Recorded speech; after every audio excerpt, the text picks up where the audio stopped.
In the year 2197, a group of scientists who liked to think differently was led by Dr. Emma Thompson. They made an amazing discovery, a new way to travel faster than light, FTL. This new FTL drive could change the shape of space and time itself. When they tested the drive for the first time, it showed that it could go very, very far in almost no time at all. People all over Earth were happy and excited about this news. They thought about all the new places they could go and the things they could learn. But Dr. Thompson was worried. She realized that the FTL drive used a lot of energy, so much energy that it could be dangerous. If someone used the drive in the wrong way, it might damage the universe itself. She tried to tell people to be careful, but the leaders of Earth didn't want to listen. They were too excited about being able to explore space and make Earth's reach bigger. They wanted to build spaceships with the new FTL drive as fast as they could. Dr. Thompson and her team worked hard to make the FTL drive as safe as possible. They added special safety parts and wrote very careful instructions. But she still felt like something bad might happen if people weren't responsible with this powerful new technology. As the first FTL ships were being built, Dr. Thompson watched the news with a mix of excitement and worry. She was proud of what her team had created, but she couldn't shake the feeling that they were playing with something very, very dangerous. She decided to keep working hard to make sure the FTL drive would be used in a good way. She knew that it could help humans explore the universe and make new discoveries. But she also knew that they had to be very, very careful. As the first FTL ship got ready to launch, Dr. Thompson took a deep breath. She hoped that the leaders of Earth would use this new power wisely. The future of the whole universe might depend on it. The year was 2203, and the UES Pioneer was ready for its first trip using the new FTL drive. The ship was big and shiny, and it had the most advanced technology humans had ever made. The crew was excited and a little bit nervous. They knew that they were about to make history. As the Pioneer lifted off from Earth, people all over the planet watched on their screens. They cheered and clapped as the ship went higher and higher into the sky. Then, with a bright flash of light, the Pioneer disappeared. It had jumped into FTL mode, and it was now traveling faster than any human had ever gone before. Inside the ship, the crew felt a little bit dizzy as they got used to moving so fast. But they were too excited to care. They watched the screens as stars and planets flew by in a blur. In just a few minutes, they had traveled farther than any human had ever gone in space. When they reached their destination, a star system called Proxima Centauri, the crew cheered and hugged each other. They had done it. They had proved that the FTL drive worked, and they had opened up a whole new world of possibilities for humans in space. But as they prepared to go back home to Earth, something strange happened. The ship's computers started making funny noises, and the lights flickered on and off. The crew didn't know what was happening, but they knew it wasn't good. Suddenly, there was a loud bang, and the ship shook violently. The crew was thrown around like toys, and some of them got hurt. When they managed to get back to their seats, they saw that the ship had torn a big hole in the fabric of space. It was like they had ripped a hole in a big black sheet, and now strange energy was pouring out of it. The crew knew they had to get back to Earth fast, but the ship was damaged. They worked together to fix what they could, but they were worried. They didn't know what the energy from the hole would do to them or to the ship. As they flew back home, the crew could feel the ship shaking and groaning. They held on tight and prayed that they would make it back safely. Finally, after what felt like forever, they saw the beautiful blue and green of Earth in front of them. The Pioneer landed back on Earth with a big thud. The crew stumbled out, looking tired and scared. They were met by a big crowd of people who had been watching their journey. The people cheered and clapped, but the crew didn't feel like celebrating. They knew that something had gone wrong, and they didn't know what it meant.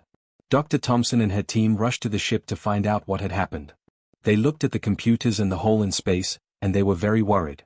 They knew that the FTL drive was even more dangerous than they had thought. As the news of the Pioneer's journey spread, people all over Earth started to wonder what would happen next. Some were excited about the new possibilities for exploring space. But others were scared about what humans might find out there, and what they might accidentally do to the universe. Dr. Thompson knew that they had to be very careful with the FTL drive. She and her team worked day and night to try to find a way to make it safer. They talked to other scientists and engineers from all over the world, trying to understand what had gone wrong and how to fix it. But as they worked, they couldn't shake the feeling that something big was about to happen. They didn't know what it was, but they could feel it coming. It was like the whole universe was holding its breath, waiting to see what the humans would do next.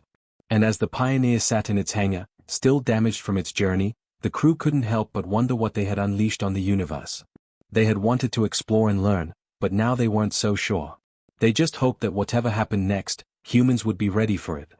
On the distant planet of Asteria, a group of very important aliens from different parts of the galaxy were having a big meeting.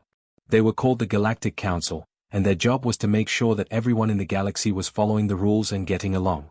The meeting was happening because something very strange and scary had been detected by the Council's special machines.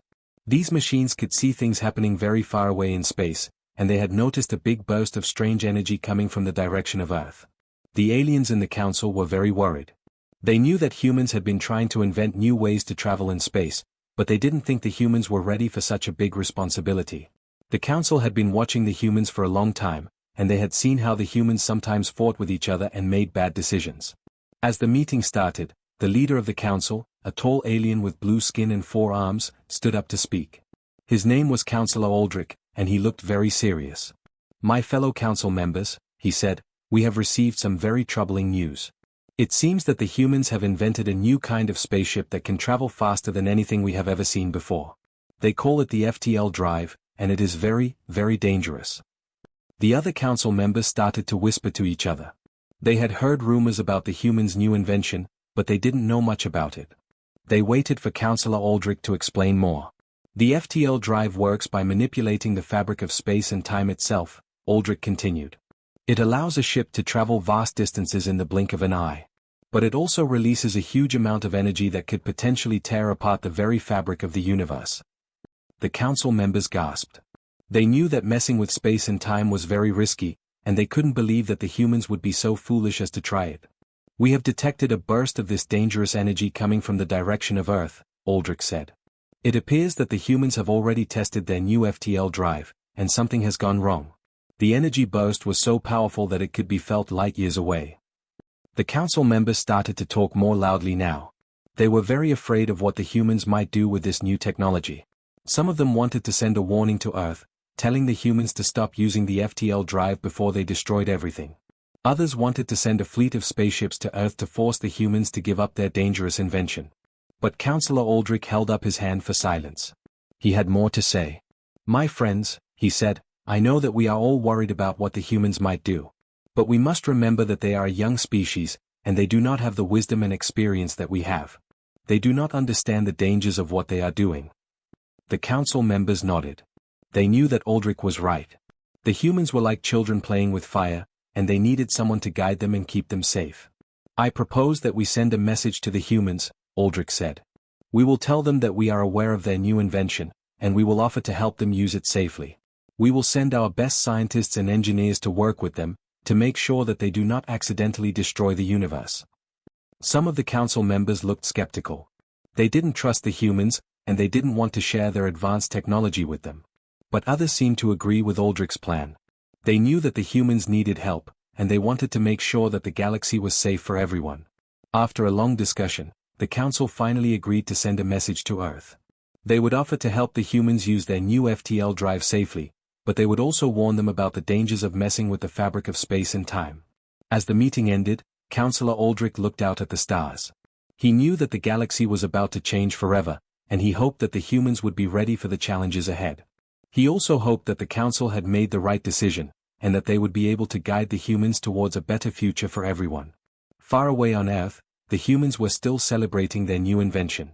They had no idea that they were about to receive a message from the stars, a message that would change their lives and the fate of the entire galaxy. And as the Galactic Council watched and waited, they could only hope that the humans would listen to their wisdom and use their new power wisely. Captain James Hawkins was a brave and smart man who had been chosen to fly the UES Endeavour, the most advanced spaceship that Earth had ever built. He and his crew had been given a very important job, to go to the planet Asteria and talk to the Galactic Council about the new FTL drive that humans had invented. James knew that the Council was worried about the FTL drive.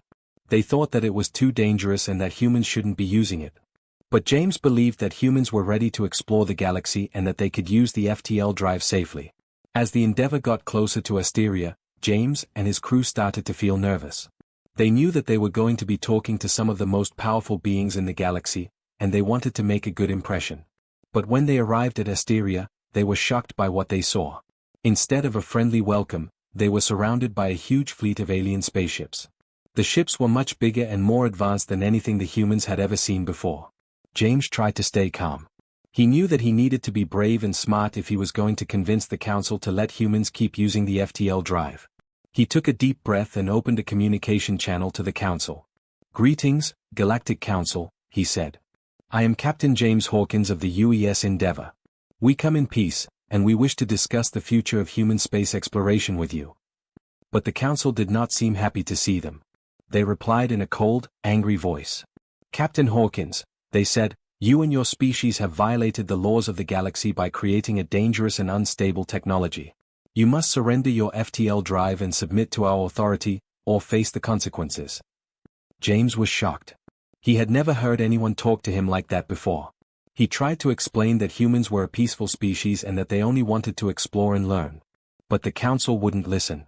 "You have proven yourselves to be reckless and irresponsible," they said.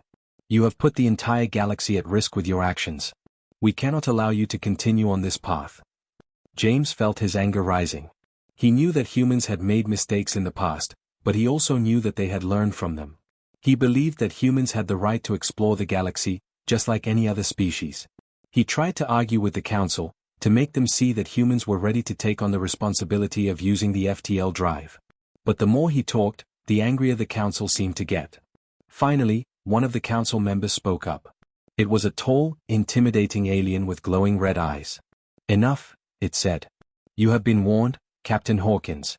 If you do not surrender your FTL drive and leave Asteria immediately, we will have no choice but to use force." James knew that he couldn't win this fight. The council's ships were too powerful, and he couldn't risk the lives of his crew. With a heavy heart, he gave the order to turn the Endeavour around and head back to Earth. As they flew away from Asteria, James couldn't help but feel defeated. He had failed in his mission to convince the council to trust humans.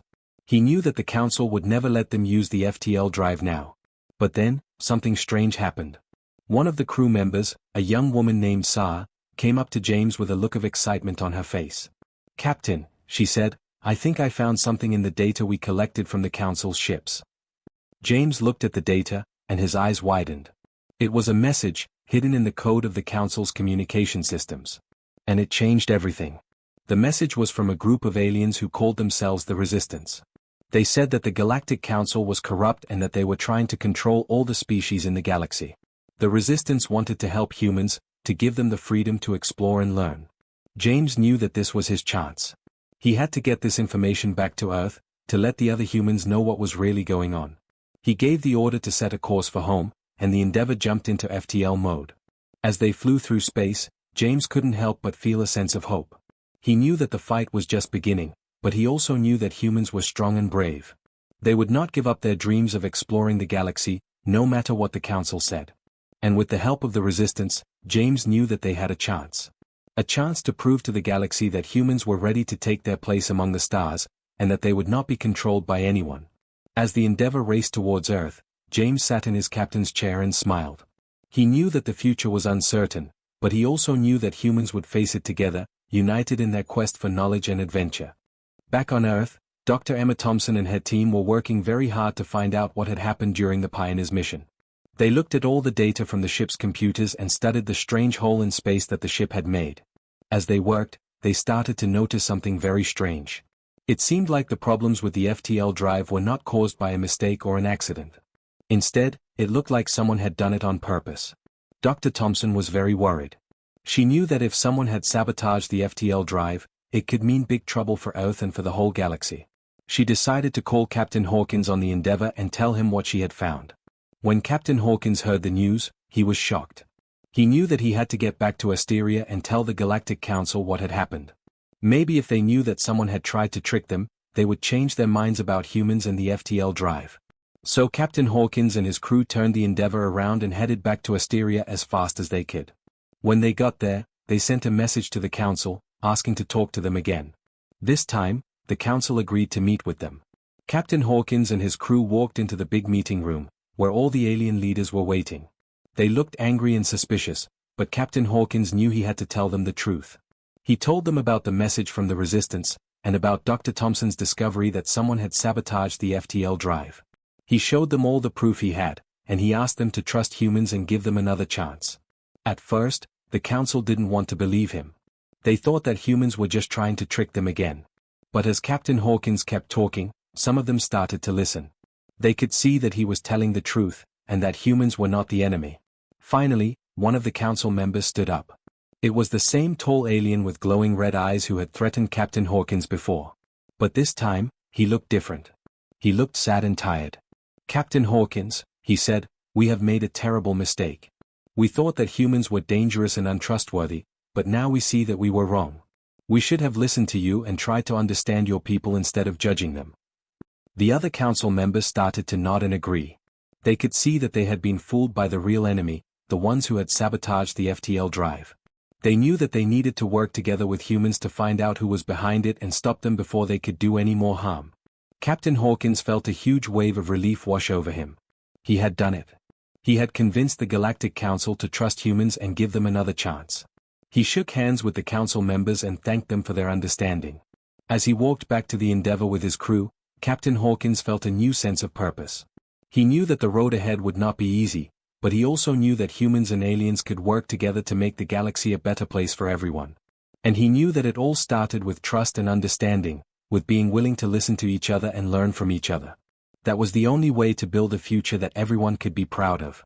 As the Endeavour took off from Asteria and headed back to Earth, Captain Hawkins looked out at the stars and smiled.